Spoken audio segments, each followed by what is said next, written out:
ሄርሜላ እባክሽን አብርሽ ተጎድቷል፣ ከጎን ሁኚለት፣ ተንከባከቢው እሺ።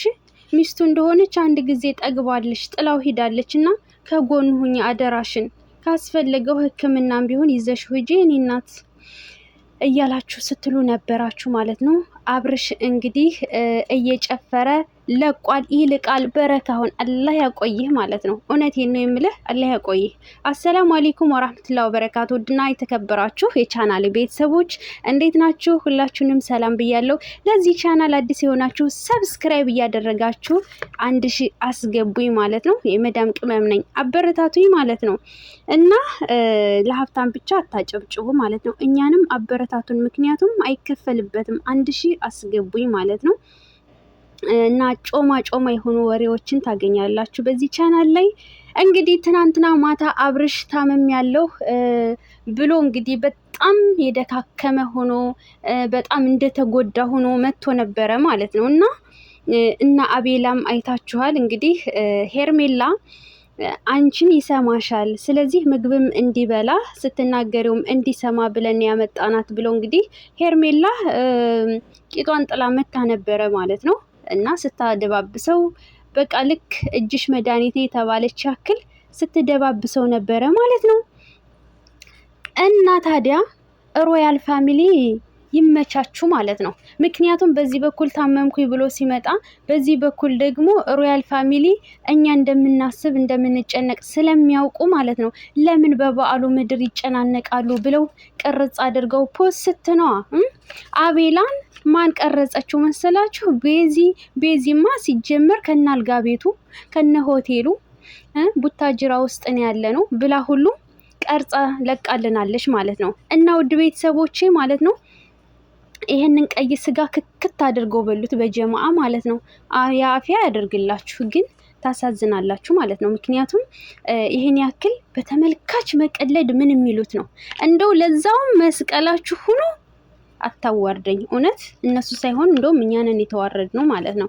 እኛ ሰው ብለን እነሱን ስንከተል በጣም ጠገቡብን ማለት ነው። አብርሽ ትናንትና እንግዲህ ራሱን አስሮ ነበር የመጣ። ያንተ ትዳር ሊፈርስ ነው ብሎ ስንት ህዝብ ነው ተጨንቆ የነበረው፣ ስንት እህቶች ማለት ነው።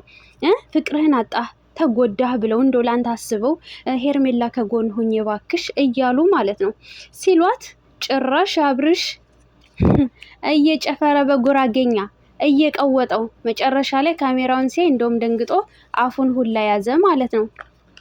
ምን ይደረጋል? አንዳንዶችን አትፖስቱ ቢላቸውም ሌሎቹ ደግሞ አሾልከው እንግዲህ እነ ይልቃል ጭራሽ እሱን ፊት ለፊት ቀርጾ ፖስተው ማለት ነው። ይልቃልዬ ይመችህ አባቴ ይመችህ፣ የምሬን ነው። እንኳንም ቀርጸህ ለቀክልን ማለት ነው። ተጨናንቀንኛ ምን በወጣን የምንውለው ምን በወጣን እንዴ! ቀናችን እንደዚህ ብሩህ አድርጉልን እንጂ።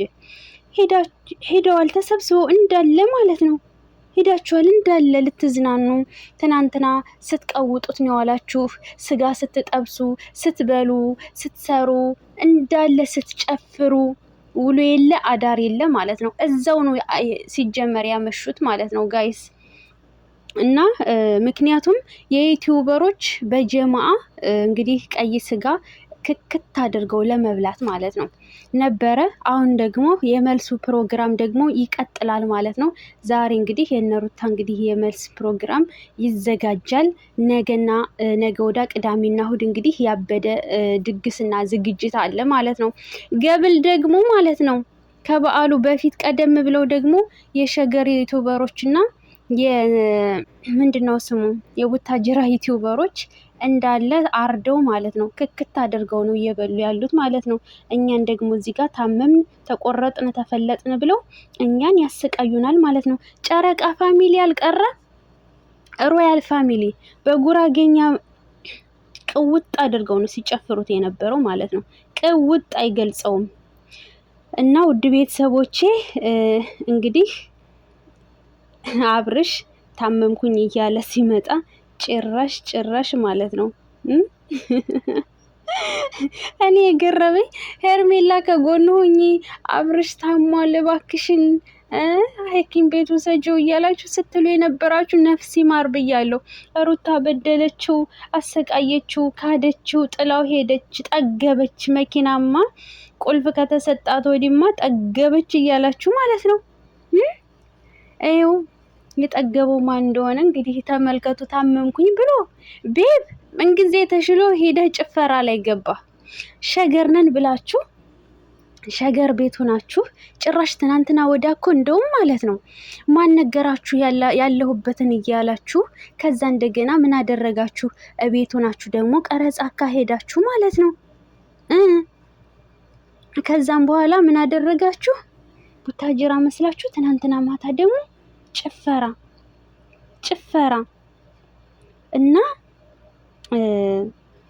እንግዲህ ዲጄ ይልቃል ጌጡ ወየ በለኝ እስኪ።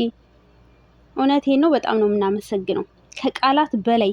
እዛ ጋር ታመምኩኝ እያለ ሲል አንተ ደግሞ ቅርጽ አድርገህ ልቅቅ አደረክልን። ደግሞ ፊት ለፊት ከአብርሽ ጀርባ ሆኖ ነው የቀረጸልን ማለት ነው። አብርሽ ፊት ለፊቱ እንዳያየው እንደው ዝልል ይላል። እንደው ዝልል እንደው ዙጥ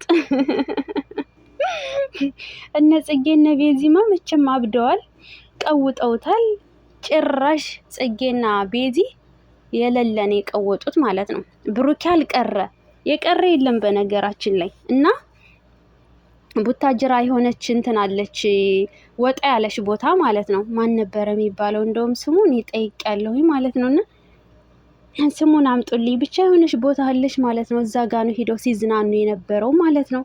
አቤት ዛሬ ደግሞ እነ ሩታ ቤት ደግሞ ያመሻሉ ማለት ነው። ምክንያቱም ዝግጅት ስላለ ውሏቸውንም አዳርም እንግዲህ ዛሬ ሩታ ቤት ነው ማለት ነው። እና ሀይሚ ሁሉ አሉ ጋይስ ከካሜራ ጀርባ አሉ እንዳለ ማለት ነው። ተሰብስቦ የህዝብ ብዛት ማለት ነው። የህዝብ ብዛት ትላልቆች ሰዎች ሁሉ አልቀረ። የእነ አብርሽ የቤተሰቦቹ ሰፈር ነው፣ የዘመዶቹ ማለት ነው። የእናት አባቱ ሳይሆን ትንሽ ወጣ ብሎ እና እንግዲህ አብርሃምም ዛሬ እኮ አታፍሩም? ሄርሜላ ጋር ሆናችሁ እንትን ፋርማሲ ሆናችሁ ትመጡ ይሆን እንዴ? ሆስፒታል ሄዳችሁ ምናምን ተኝታችሁ እንዳትመጡ ብቻ። እናንተ እኮ አታፍሩም። ሀቂቃ አያፍሩም። እነሱ እኮ ያደረጉት ይሆናል፣ ግን እዛ ይሄዳሉ ብዬ አላስብም። እንደውም እኮ ሸገር ነው በደንብ እንደዚህ ለመቅረጽ የሚመቸው ማለት ነው። እና እዛም አለ በእርግጥ ግን ካላበዱ እንደዛ አያደርጉም። እኔ እንጃ አላቅም። እንግዲህ ሊያደርገውም ይችላል ማለት ነው። ዛሬማ ሩታ ትምጣ። ትናንትና ወዲያ እንግዲህ እና አብርሽ መጥተዋል። ዛሬ ደግሞ ሩታ ትምጣ ማለት ነው። ሩታ ደግሞ ምን ይዛብን እንደምትመጣ እንጃ። ወይ ቡታጅራ ሄድኩ ወይ ምናምን እያለች ልትመጣ ትችላለች፣ አይታወቅም። ብቻ እንግዲህ አቶ ቤብ እንደምታዩት ራሱን የታመመ ሰው ዙጥ ሲል ሲዘል ሲጨፍር እኔ ገረመኝ ማለት ነው። ካሜራውን እንትን ሲል ካሜራውን በጎን በኩል ሌላ የሚቀርጽ ሰው አለ ማለት ነው። ሲያይ ደነገጠ ማለት ነው። ግን እኮ ከጀርባ እኮ ተደቅኖብሃል አብርሽ፣ አላየኸውም እንጂ ይልቃል ከጀርባ ደቅኖት ነበረ ማለት ነው። ሳታዋርድ ግደለኝ ነው የምር። እና ውድ ቤተሰቦቼ እንግዲህ ሰብስክራይብ አድርጉኝ። በተረፈ ወዳችኋለሁ። ሰላም ቆዩልኝ።